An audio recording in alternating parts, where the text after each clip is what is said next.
नमस्कार मित्रांनो, एक्झाम स्टडीच्या प्लॅटफॉर्मवर मी पुणे मेट्रो 2021 या एक्झामसाठी इलेक्ट्रॉनिक्सचा जो सब्जेक्ट आहे त्याच्यासाठी मी लेक्चर्स घेणार आहे। आपण हा जो सिलेबस किंवा हे जे लेक्चर्स आहेत कम्प्लीटली पुणे मेट्रो 2021 या एक्झामसाठी या स्पर्धा परीक्षेसाठी कम्प्लीटली डेडिकेटेड आहेत। त्यातील क्वेश्चन्स, त्याची थेअरी, याचा आपण टोटल एकमेकांशी संबंधित आपण गोष्टी शिकवणार आहेत आणि विथ डेप्थ आणि एक्झामच्या दृष्टिकोनातून शिकणार आहेत। त्याच्यामुळे ही सिरीज त्या स्पर्धा परीक्षेसाठी महत्त्वाची आहे। मी श्रीकांत सर, माझं गव्हर्नमेंट नायलेट या इन्स्टिट्यूटमधून एमटेक झालेलं आहे। मला गेली 10 वर्ष झालं टीचिंगचा एक्सपिरियन्स आहे आणि पर्टिक्युलरली एक्झाम जे म्हणजे स्पर्धा परीक्षेसाठी आहे हा जवळपास 8 वर्षांचा माझा एक्सपिरियन्स आहे। ओके, तर आज आपण बघणार आहोत इलेक्ट्रॉनिक्सचा जे सब्जेक्ट आहे किंवा ही जी ब्रँच आहे ही का तयार झालेली आहे आणि ती कशा पद्धतीने पुढे डेव्हलप होत झालेली आहे, कारण की यामुळे आपल्याला या सब्जेक्टचा स्कोप कळेल आणि मग कशा पद्धतीने स्टडी करायची हे सुद्धा आपल्याला कळेल आणि तुम्हाला कुठल्या पॉईंटला फोकस करायचं आहे। जर हे लॉजिक जर तुमच्या डोक्यामध्ये जर क्लिअर झाले तर तुम्हाला कोणत्याही प्रकारचा क्वेश्चन कशा पद्धतीने जर ट्विस्ट करून विचारला तर तुम्ही इझिली त्याला तुम्ही अंडरस्टँड करून प्रॉपर आन्सर तुम्ही त्याला सिलेक्ट करू शकता। सो दॅट्स वाय हे सिरीज किंवा यामध्ये जे काही शिकवलं जाईल हे काळजीपूर्वक बघा, त्याच्यामुळे तुमच्या कन्सेप्ट पण क्लिअर होणं। बऱ्याच जणांना काय झालेलं असतं, कॉलेज सुटून बरेच वर्ष झालेली असतात किंवा सब्जेक्टचा संबंध राहिलेला नसतो किंवा तेव्हा सिरियसली घेतले जात नाही, त्यामुळे संबंध लावणं किंवा लॉजिक क्लिअर होणं आपण ज्याला म्हणतो ते झालेलं नसतं। तर या सिरीजमध्ये मी तुमचे ते सगळे लॉजिक क्लिअर करून देईल आणि जो काही तुमचा बेसिक कन्सेप्टचा भाग आहे तो सुद्धा क्लिअर होईल, त्याच्यामुळे तुम्ही तुमचं लॉजिक स्वतःहून डेव्हलप करू शकता। सो त्याच्यामुळे ही जी सिरीज आहे हे मिस करू नका। तर चला आपण मी सुरुवात करतो इथून। नमस्कार मित्रांनो, एक्झाम स्टडीच्या प्लॅटफॉर्मवर आज मी श्रीकांत सर पुणे मेट्रो 2021 याच्यासाठी जी एक्झाम होणार आहे त्याच्याबद्दल इलेक्ट्रॉनिक्स जो सब्जेक्ट आहे त्यातील मी इंट्रोडक्शनचं लेक्चर घेत आहे आज हे।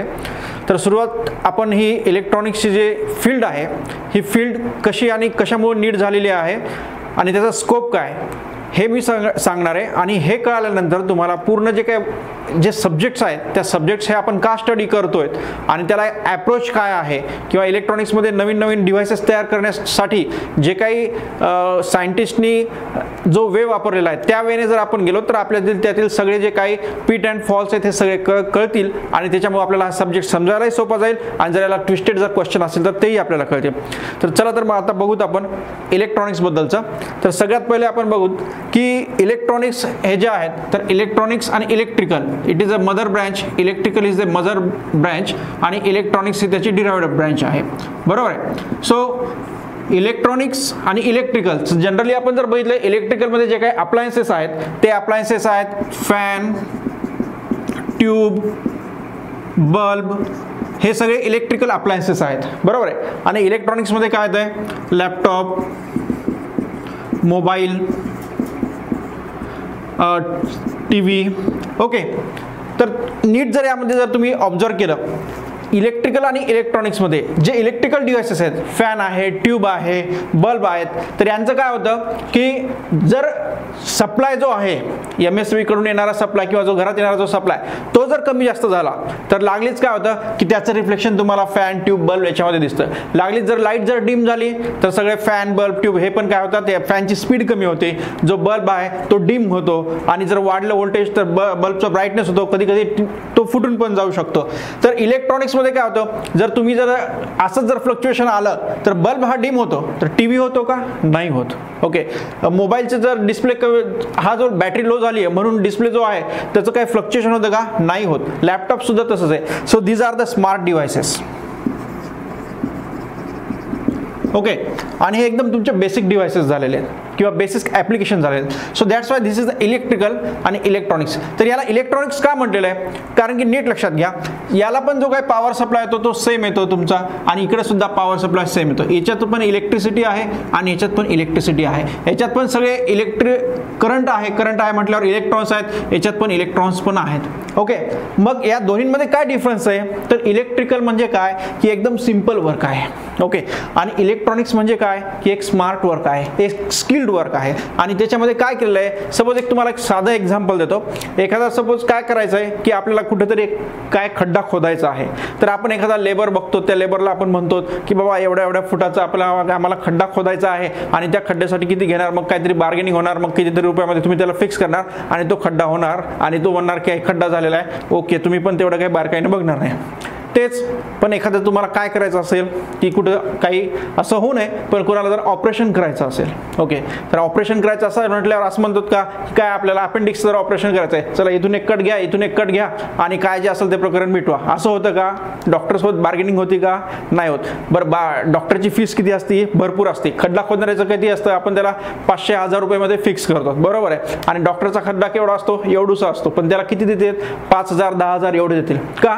कारण की कंट्रोल्ड ऍक्टिव्हिटी आहे आणि जिथं कंट्रोल्ड ऍक्टिव्हिटी आहे तिथं तुम्हाला फाईन रिझल्ट मिळतात, स्मार्ट रिझल्ट मिळतात. इथं पण इलेक्ट्रॉन्स आहेत, इथे पण इलेक्ट्रॉन्स आहेत, परंतु काय डिफरन्स आहे दोन्हीमध्ये? हे जे इथं जे आहेत हे इलेक्ट्रॉन्सला प्रॉपरली कंट्रोल केल्या गेलेले आहे. आणि म्हणजेच जर तुम्हाला प्रॉपरली कंट्रोल करायचं आहे तर त्या इलेक्ट्रॉन्सला किंवा त्या प्रॉपरली कंट्रोल केलेले जे इलेक्ट्रॉन्स आहेत तेच असा रिझल्ट देऊ शकतात. जसं जर तुम्हाला ऑपरेशन करायचं असेल तर हातावर कंट्रोल पाहिजे आणि जर मोठा खड्डा वगैरे जमिनीत खोदायचा असेल त्यावेळेस एवढं काही कंट्रोल लागत नाही. That is the difference. इथं पण इलेक्ट्रॉन येतात, इथं पण इलेक्ट्रॉन येतात, परंतु याच इलेक्ट्रॉन्सला काय केलं जातं की व्यवस्थित कंट्रोल केलं जातं, त्यांच्यावर व्यवस्थित कंट्रोल आणलं जातं, जेवढं पाहिजे तेवढाच फ्लो ॲडजस्ट केला जातो आणि ते घेऊन आपण काय करतो? हे असे स्मार्ट डिव्हाइसेस बनवतो.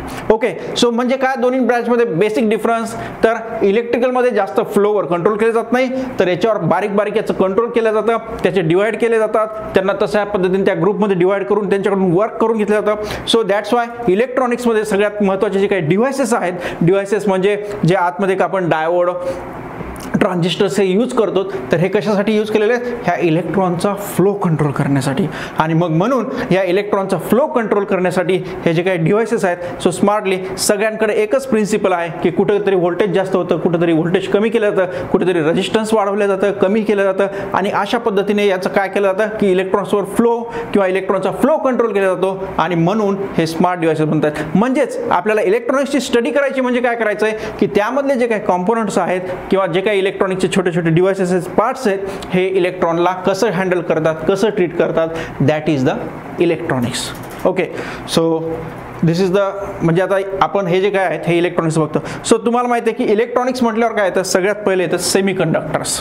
Okay, so semiconductor. Okay, so सेमीकंडक्टर्समध्ये आता आपल्याला माहिती आहे की जनरली जे काही इलेक्ट्रिकलमध्ये यूज केले जातात एक तर इन्सुलेटर किंवा कंडक्टर्स, हे दोनच यूज केले जातात. इन्सुलेटर्स जे आहेत जे इलेक्ट्रॉनचा फ्लो होऊ देत नाहीत आणि कंडक्टर काय करतात? ते इलेक्ट्रॉनचा फ्लो होऊ देतात. आता फॉर एक्झाम्पल आता आपल्याला व्यवस्थित बघायचं आहे तर आपल्याला माहिती आहे की कुठलाही ॲटम हा लास्ट ऑर्बिटमध्ये 8 इलेक्ट्रॉन्स किंवा ऑक्टेट किंवा त्याला आपण मराठीतून अष्टक असं म्हणतो ते कंप्लीट करण्याचा प्रयत्न करत असतो. सपोज काय असतं एखाद्याच्या लास्ट ऑर्बिटमध्ये किती असू शकतात इलेक्ट्रॉन? 1 2 3 4 5 6 7 8. ओके, आता ज्याच्या लास्ट ऑर्बिटमध्ये 8 इलेक्ट्रॉन्स आहेत तर 8 इलेक्ट्रॉन्स जे आहेत तो काय आहेत? हे सगळे इनर्ट आहेत. सो इनर्ट म्हणजे काय की ते कोणत्याही रिॲक्शनमध्ये पार्टिसिपेट होत नाहीत. Those are the inert elements, right. आता उरलेले किती आहेत? 1 2 3 4 5 6 7. तर यातील हे जे पहिले जे आहेत 1 2 3, okay, so these are the conductors किंवा दुसऱ्या याच्यामध्ये हे काय आहेत? हे मेटल्स आहेत. 5 6 7 हे आहेत इन्सुलेटर्स किंवा आपण यांना नॉन मेटल्स म्हणतो. ओके, आणि मग हे जे 4 इलेक्ट्रॉन्स आहेत हे काय आहेत? हे सेमी कंडक्टर्स आहेत. Okay, so semiconductors, right.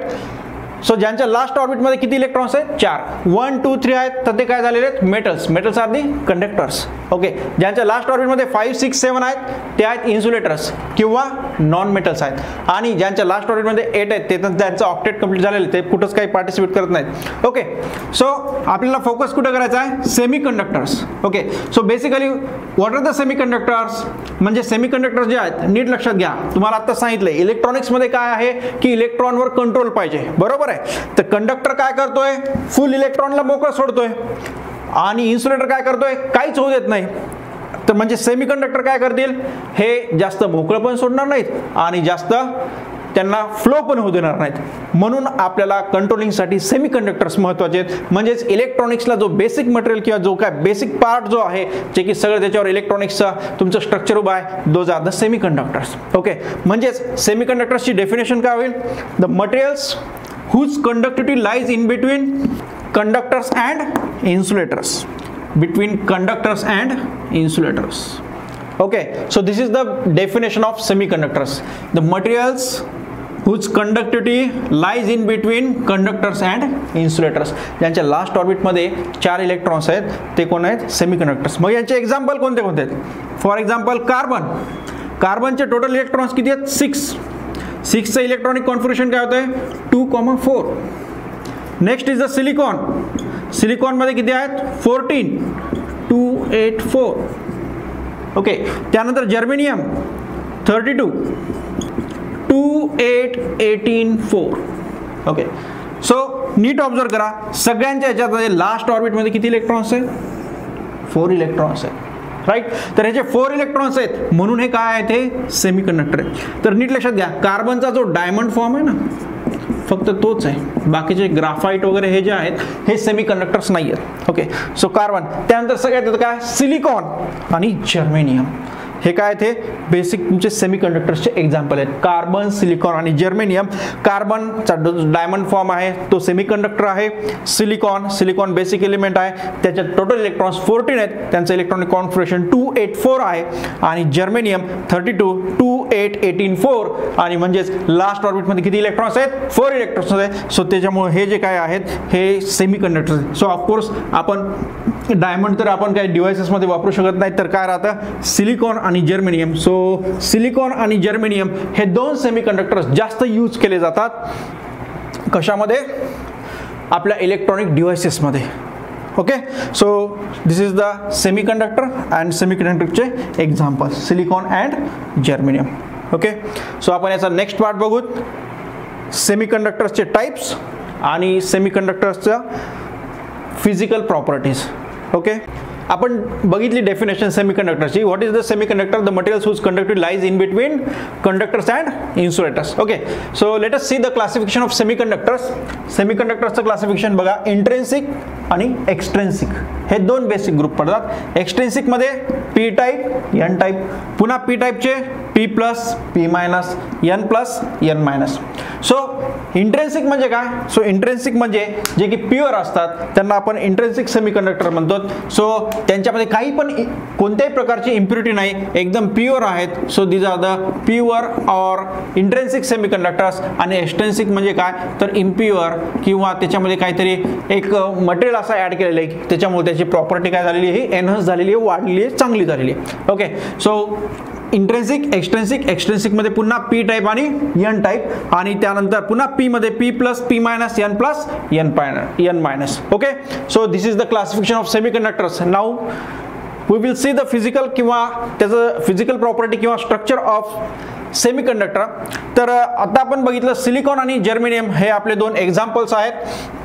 तर सिलिकॉन आणि जर्मेनियम हे तुमचे इंट्रेन्सिक सेमीकंडक्टरचे एक्झाम्पल्स आहेत. एलिमेंट आता तुम्ही जर क्रिस्टल घेतला सिलिकॉनचा किंवा जर्मेनियमचा तर ते एक्झाम्पल झाले आहेत इंट्रेन्सिक सेमीकंडक्टरचे. ओके, सो आपण स्ट्रक्चर जे काय आहे आपण किंवा फिजिकल प्रॉपर्टीज ऑफ सिलिकॉन किंवा जर्मेनियम किंवा याचं स्ट्रक्चर कसं आहे हे आपण बघू. तर आता आपल्याला माहिती आहे की लास्ट ऑर्बिटमध्ये किती इलेक्ट्रॉन्स आहेत? प्रत्येकाच्या 4 इलेक्ट्रॉन्स आहेत. सो काय होतं? हे जे स्ट्रक्चर फॉर्म करते वेळेस सपोज काय आपल्याकडे सिलिकॉन आहे. सो सिलिकॉनमध्ये किती इलेक्ट्रॉन्स आहेत? लास्ट ऑर्बिटमध्ये 4 इलेक्ट्रॉन्स आहेत. सो अजून एक जो आहे तो इलेक्ट्रॉनचा हा एक सिलिकॉन ॲटम, त्याच्या बाजूला किंवा भोवती 4 इलेक्ट्रॉन्स आहेत. सिलिकॉन, पुन्हा इथं 4 इलेक्ट्रॉन्स, पुन्हा सिलिकॉन 4 इलेक्ट्रॉन्स, पुन्हा सिलिकॉन 4 इलेक्ट्रॉन्स.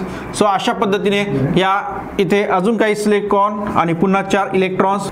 ज्यावेळेस हे असे सिलिकॉनचे ॲटम्स एकत्रित येतात तर त्यावेळेस हे काय करतात? इलेक्ट्रॉन्सचं शेअरिंग करतात आणि तिथं बॉन्ड तयार होतो. That bond is known as the covalent bond. म्हणजे या दोघांनी केलेले.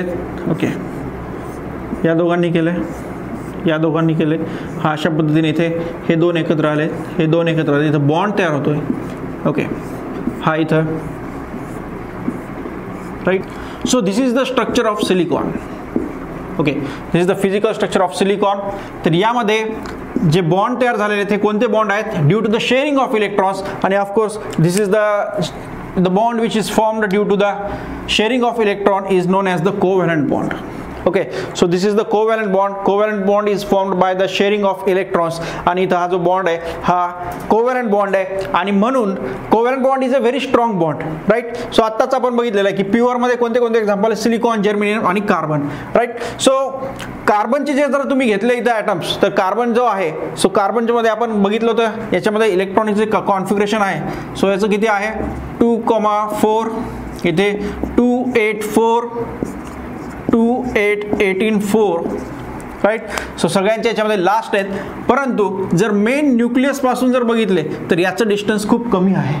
ओके, याचं थोडं वाढलेलं आहे आणि याचं जास्त वाढलेलं आहे. हे कोणत्यामध्ये, सेकंडमध्ये, सेकंड ऑर्बिटमध्ये, हे थर्ड ऑर्बिटमध्ये आणि फोर्थ ऑर्बिट. सो जेवढं जेवढं तुमचं डिस्टन्स न्यूक्लियस पासून वाढत राहतं तस तसा तो बॉन्ड काय होत राहतो, वीक होत राहतो. कारण की त्याच्याकडे जी काय जेवढं तुम्ही, फॉर एक्झाम्पल, जेवढं तुम्ही पृथ्वीच्या दूर जाताल तेवढं तुमच्यावर जे काही ग्रॅव्हिटेशनल फोर्स आहे कमी होत राहतो. त्याच पद्धतीने जसं तुम्ही न्यूक्लियस पासून दूर जातात, जितके दूर दूर ऑर्बिटमध्ये जातात तेवढं काय होतं की जे इलेक्ट्रॉनचा आणि न्यूक्लियसचं यांचं जे काही एकमेकांमध्ये इंटरॅक्शनचा जे फोर्स आहे तो फोर्स कमी होत राहतो, आणि म्हणून जे काही लास्ट किंवा याच्यामध्ये जे जितके जवळ असतील ते इलेक्ट्रॉन्स तेवढं त्यांचा स्ट्रॉंग बॉन्ड असतो, आणि जेवढं दूर जातात तेवढा तो वीक बॉन्ड होतो. आणि म्हणून तुम्ही जर बघितलं जर कार्बन, आपल्याला माहिती आहे की जगामध्ये सगळ्यात हार्डेस्ट मटेरियल कोणतं आहे, तर दॅट इज द डायमंड. मग डायमंड कशामुळे आहे, तर कार्बनचं जर इथं जर तुम्ही सिलिकॉनच्या ऐवजी कार्बनचं जर घेतलं तर डायरेक्ट अशा पद्धतीने स्ट्रक्चर होतं, and this structure is a very strong. That's why the diamond is a hardest material in the world, आणि म्हणून डायमंड जो काही आहे तो तर आपण काही यूज करत नाही. तर मग नेक्स्ट कोणता आहे तर आपल्याकडे सिलिकॉन आणि जर्मेनियम.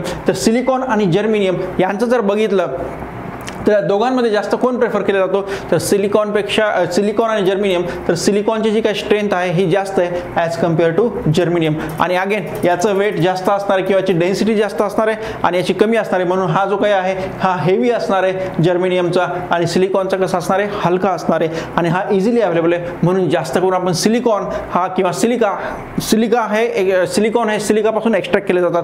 ओके, सो सिलिकॉन हा इझिली अवेलेबल पण आहे, आणि त्याची जी काही स्ट्रेंथ आहे किंवा इलेक्ट्रॉनची जी काही पकड आहे, कारण की डिस्टन्स हे कमी असल्यामुळे जास्त आहे, आणि म्हणून आपल्याला कंट्रोलिंगला पण सोपं जातं. म्हणून silicon is the material of choice और किंवा material of choice for the construction of electronic devices like transistor, diode. त्याच्यामुळे सिलिकॉन हा जास्त यूज केला जातो. Okay, so this is the structure of silicon. Okay, now we will study the electrical characteristics. आपण physical बघितले, आता आपल्याला electronics किंवा इलेक्ट्रिकलमध्ये आपल्याला काय बघावं लागणार आहे, इलेक्ट्रिकल कॅरेक्टरिस्टिक्स बघावं लागणार आहे. ओके, सो इलेक्ट्रिकल कॅरेक्टरिस्टिक्समध्ये तर बेसिक इलेक्ट्रिकल जे काही कॅरेक्टरिस्टिक्स आहेत इंट्रिन्सिक सेमीकंडक्टरचे किंवा सिलिकॉनचे, तर आता आपण बघणार आहोत. स्ट्रक्चर बघितलं म्हणजे फिजिकल प्रॉपर्टी झाली, राईट. आता आपण बघणार आहोत इलेक्ट्रिकल प्रॉपर्टीज. कशाच्या, सेमीकंडक्टरच्या. कोणत्या, इंट्रिन्सिक. इंट्रिन्सिक म्हणजे काय, प्युअर. आणि इथं तुम्ही बघतायत प्युअर जे काय सिलिकॉनचं स्ट्रक्चर काढलेलं आहे हे इथं अशा पद्धतीनं आहे. ओके, तर सगळ्यात महत्त्वाचं ह्या इलेक्ट्रिकल प्रॉपर्टीज आहेत कशाच्या, सेमीकंडक्टरच्या. It is a function of temperature. Is a function of temperature. Okay, function of temperature म्हणजे काय, आपण बघतो मॅथमॅटिक्समध्ये इक्वेशन एफ ऑफ एक्स म्हणजे काय की फंक्शन ऑफ एक्स, बरोबर आहे. म्हणजे एक्सची व्हॅल्यू बदलली की पूर्ण तुमचं इक्वेशनची व्हॅल्यू बदलणार आहे. सेम वे इथं पण काय, it is electrical property is a function of temperature. म्हणजे जर टेम्परेचर जर बदललं तर तुमचं जे काही सिलिकॉन किंवा जे काही सेमीकंडक्टर आहे याच्या प्रॉपर्टीज सुद्धा बदलणार आहेत. कोणत्या properties, electrical properties. So electrical properties is a function of temperature. म्हणजेच आपल्याला काय होणार आहे की टेम्परेचर बदललं तर इलेक्ट्रिकल प्रॉपर्टी बदलणार आहे, आणि इलेक्ट्रिकल प्रॉपर्टी जी काही आहे ती कशावर डिपेंड करते, टेम्परेचरवर. म्हणजेच आपल्याला काय करावं लागणार आहे की वेगवेगळ्या टेम्परेचरला काय फरक पडतो हे आपल्याला बघावं लागणार आहे. ओके, सो त्याच्यामुळे मग आपण वेगवेगळ्या टेम्परेचर रेंजेसला किंवा लेवलला आपण बघू. सो सगळ्यात पहिले ॲब्सोल्यूट झिरोला. So what is absolute zero. Absolute zero म्हणजे काय, 0 डिग्री केल्विन. ओके, म्हणजेच आपल्या डिग्री सेंटीग्रेडमध्ये किती होतं, -273 degree centigrade. Okay, so 0 degree Kelvin, किंवा याच्यामध्ये आपण याला ॲब्सोल्यूट झिरो का म्हणतात, कारण की आपल्याला माहिती आहे की जर आपण आता सपोज काय आहे 30 डिग्री सेंटीग्रेड टेम्परेचर आहे, आपल्याला जर हायेस्ट किती जायचं 30, 50, 60, 70, 100 कितीपर्यंत जाऊ शकतो, 1000, 2000, 3000 किती पण जाऊ शकतो. त्या सनच्या एकदम कोअरमध्ये किती टेम्परेचर आहे तर ते सायंटिस्ट सांगू शकतात, ते खूप कितीतरी हजारो डिग्री सेंटीग्रेड असणार आहे. ओके, तसंच निगेटिव्हमध्ये गेलो तर 0च्या खाली तर किती मॅक्सिमम आपण थंड करत किती जाऊ शकतो तर ते आहे 0 डिग्री केल्विन किंवा -273 degree centigrade. So that's why it is known as the absolute zero. So absolute झिरोला जर तुम्ही काय केलं, व्हॉट इज द, आपण इलेक्ट्रिकल प्रॉपर्टीज बघतोय म्हणजे काय करतो एक्झॅक्टली. इलेक्ट्रिकल प्रॉपर्टीज हे जे आहेत, इलेक्ट्रिकल प्रॉपर्टीज नीट बघा किंवा तुम्हाला माहित असेल इलेक्ट्रिकल प्रॉपर्टीज नथिंग बट काय केलं जातं की कुठलाही जर तुम्हाला डिव्हाइस असेल तर त्या डिव्हाइसला जर तुम्हाला इलेक्ट्रिकल प्रॉपर्टीज जर चेक करायचे असेल तर त्याला सिंपल काय करायचं, तुम्ही एक व्होल्टेज देतात व्हेरिएबल सप्लाय आणि त्याच्यामधून काय होतं की किती करंट फ्लो होतो हे चेक केलं जातं आणि इथं व्होल्ट मीटर लावलेलं असतं आणि that is the voltage measure करण्यासाठी. आणि काय केलं जातं, एक ग्राफ ड्रॉ केला जातो, एक ग्राफ काढला जातो. कशाचा ग्राफ काढला जातो तर या दोन्हींचा प्लॉट केला जातो आणि ते आपल्याला काय देतात मग त्याच्या इलेक्ट्रिकल प्रॉपर्टीज. काय आपण बोलतो व्होल्टेज आणि काय आपण ऑब्झर्व करतो, करंट ऑब्झर्व करतो. म्हणजे जर तुम्ही इलेक्ट्रिकल किंवा इलेक्ट्रॉनिक्समध्ये एखाद्याच्या इलेक्ट्रिकल प्रॉपर्टीज स्टडी करायचे असतात तर काय करतात, त्याच्या अक्रॉस व्होल्टेज व्हॅरी करतात आणि त्याच्या करंटवर काय परिणाम होतो हे प्लॉट करतात आणि that is nothing but the त्याच्या त्या प्रॉपर्टीज झाल्या, ते इलेक्ट्रिकल प्रॉपर्टीज झालेल्या आहेत. ओके, सो सेम वे आता आपण तेच करणार आहोत. आपण काय करणार आहोत, एक सिलिकॉनचा काय करणार आहेत, एक क्रिस्टल किंवा एक मेटलचा पार्ट घेतलेला आहे. सपोज मी घेतलेला आहे सिलिकॉनचा, हा आपला पूर्ण स्ट्रक्चर आहे आणि सिलिकॉनचा एक मेटलचा पार्ट घेतलेला आहे किंवा एक हा अशी बॉडी घेतलेली आहे आणि त्याला काय केलेलं मी इथं व्होल्टेज सप्लाय दिलेला आहे. ओके, तर मी इथं व्होल्टेज सप्लाय काय करतो, 0 पासून काहीतरी सर्टन याच्यामध्ये वाढवतो. सो 0 पासून मी काय केलं 10 व्होल्ट 10 म्हणजे 10 व्होल्ट 100 व्होल्ट असं वाढवत गेलं. मला करंट किती मिळतं, इथं करंट काहीच मिळत नाही मला. का, कारण की ॲट ॲब्सोल्यूट झिरोला काय होतं, हे कोव्हॅलंट बॉन्ड आहेत, सगळे इलेक्ट्रॉन्स ॲब्सोल्यूट झिरो किंवा ॲट लो टेम्परेचरला कुठले बघा मटेरियल श्रिंक होतं किंवा ते त्याच्या प्रॉपर्टीज फार कमी होतं, म्हणजे मुवमेंट ऑफ इलेक्ट्रॉन्स खूप कमी होते आणि हे इलेक्ट्रॉन्स जे आहेत ते आपल्या आपल्या जागेमध्ये असतात आणि तुम्हाला बिलकुल करंट मिळत नाही. म्हणजेच at absolute zero the intrinsic semiconductors हे काय म्हणून ॲक्ट होतात, तर इन्सुलेटर म्हणून ॲक्ट होतात. ते ॲक्ट ॲज इन्सुलेटर, म्हणजेच त्यांच्याजवळ कंडक्टिव्हिटी किती आहे, 0 आहे आणि रेजिस्टन्स किती आहे, हे इन्फानाइट ओम आहे. ओके, तर हे काय म्हणून ॲक्ट होतात, ॲब्सोल्यूट झिरोला इन्सुलेटर्स म्हणून ॲक्ट होतात. ओके, तर हे झालं कुठलं, ॲब्सोल्यूट झिरोचं किंवा खूप कमी टेम्परेचर आहे. बट आपण जे काही काम करतो ते कुठं असतं रे, रूम टेम्परेचरला. So what is important, room टेम्परेचरला काय होतं. सो ज्यावेळेस तुम्ही रूम टेम्परेचरला येतात ॲब्सोल्यूट झिरो पासून तर of course there is a temperature rise, ते -273 डिग्री आणि प्लस तुमचं हे सपोज नॉर्मल रूम टेम्परेचर 25-27 आहे तर टोटलचा डिफरन्स किती होतो, 300 डिग्री. सो 300 जर डिग्रीचा जर एवढा डिफरन्स झाला तर बघा तुम्ही साधं पाणी जो आहे त्याला जर आईसला 0 आहे आणि जर तुम्ही त्याला 100 डिग्रीपर्यंत नेलं तर त्याची वाफ होती, म्हणजे कुठल्या कुठे एवढा फरक पडतो. तर इथं तर तुम्ही 300चा डिफरन्स देत आहेत. सो 300चा जर डिफरन्स जर देत असताल तर बघा काय होणार आहे, म्हणजेच 0 पासून तुम्ही रूम टेम्परेचरला आले तर काय होतं की यातले जे काही इलेक्ट्रॉन्स आहेत, ओके, हे इलेक्ट्रॉन्स ड्यू टू हीट हे बाहेर पडतात, या बॉन्ड पासून काय होतात, बाहेर निघतात आणि ते असे फ्री होतात, राईट. सो त्या बॉन्डमधून बाहेर येतात आणि असे फ्री होतात, राईट. सिमिलरली असे काही येतात, इथे पण काय होतं, इथे एक असं गॅप तयार होतो आणि इथे इलेक्ट्रॉन बाहेर पडतो. ओके, सो इथं जी काही जागा रिकामी आहे त्याला म्हणतात होल आणि इथं जे काय आहे त्याला तो ऑफकोर्स हा फ्री इलेक्ट्रॉन आहे. ओके, सो होल जे काय किंवा इलेक्ट्रॉन इथून बाहेर पडल्यामुळे जी काही जागा तयार होती त्याला होल म्हणतात आणि hole have positive charge. Okay, आणि electron have negative, right. Similarly इथं पॉझिटिव्ह आणि इथं काय होतं निगेटिव्ह, अशी एक पेअर तयार होती आणि या पेअरला काय म्हणतात, thermally generated electron and hole pair म्हणतात. याला म्हणतात thermally generated electron and hole pair. तर हा रूम टेम्परेचरला अशा काही फ्यू पेअर्स असतात आणि मग त्याच्यामुळे काय होतं की करंट फ्लो व्हायला मदत होती, कारण की इलेक्ट्रॉन्स जे आहेत ते मूव्ह होतात. ओके, जर सपोज आपण बघितलं इथे काय लावलेलं आहे, इथे सपोज पॉझिटिव्ह आहे आणि इकडच्या साईडला निगेटिव्ह आहे. सो इकडच्या साईडला म्हणजेच तुमच्या इथे पॉझिटिव्ह आलेलं आहे आणि इकडच्या साईडला निगेटिव्ह आलेलं आहे. सो पॉझिटिव्ह आणि निगेटिव्ह आलेले आहेत. सो इथं पॉझिटिव्ह असेल तर हा इलेक्ट्रॉन काय होणार आहे, फ्री इलेक्ट्रॉन आहे, हा बॉन्डच्या बाहेर आहे. हा फ्री इलेक्ट्रॉन काय होणार आहे, इकडच्या साईडला येऊन जाईल. ओके, हा इलेक्ट्रॉन इकडं आला आणि आता हा इलेक्ट्रॉन इथं आला. What is the current, current is the movement of electron or the flow of electron from one place to another, म्हणजेच हे इलेक्ट्रॉन इकडे आलेत म्हणजेच करंट फ्लो होतोय, राईट. नेक्स्ट, आता इथं जे काय आहे इकडच्या साईडला निगेटिव्ह आहे, बरोबर आहे, आणि इकडच्या साईडला पॉझिटिव्ह आहे. तर निगेटिव्ह काय होणार आहे, रिपल्शन होणार आहे. तर हा इलेक्ट्रॉन जो आहे तो काय होतो, इथं निगेटिव्ह पोलॅरिटीमुळे काय होतं की तो इकडच्या साईडला जंप घेतो. मग जंप घेतल्यामुळे काय होतं की हा इलेक्ट्रॉन इथं येऊन जातो आणि इथं होल हा होतो. होल म्हणजे काय की तुमची रिकामी जागा आहे, बरोबर आहे. सिमिलरली मग काय होतं, हा इलेक्ट्रॉन इकडे जंप करतो, मग काय होतं की इलेक्ट्रॉन इकडे आला, हा होल इथे गेला, पुन्हा हा इलेक्ट्रॉन इकडे येतो म्हणजे इलेक्ट्रॉन इकडे आला, हा होल इकडे गेला. म्हणजेच ऍक्च्युली होल मूव्ह होतात का? नाही होतात. काय मूव्ह व्हायला लागलेत? आतल्यात इलेक्ट्रॉन मूव्ह व्हायला लागलेत. बरोबर आहे. सो आतल्यात इलेक्ट्रॉन मूव्ह होऊ लागलं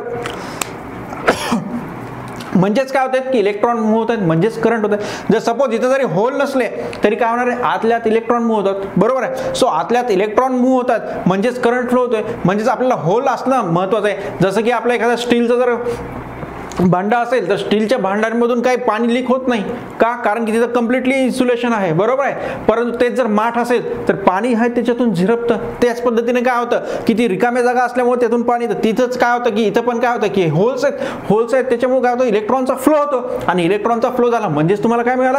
करंट मिळाला. आणि म्हणजेच indirectly you will gate current.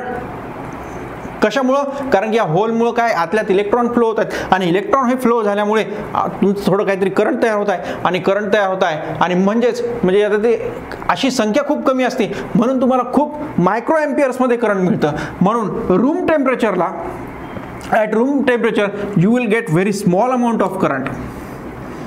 Okay, small amount of current in the range of micro amperes. Okay, आणि मग म्हणून रूम टेम्परेचरला तुम्हाला जास्त करंट मिळतं का? नाही मिळत. ओके, नेक्स्ट आता आपण बघू की आता पुढे हे तर झालं रूम टेम्परेचरला. आता मी नेक्स्ट काय करतो की अजून त्याला हीट देऊन बघतो. म्हणजेच ते ॲट हायर टेम्परेचर.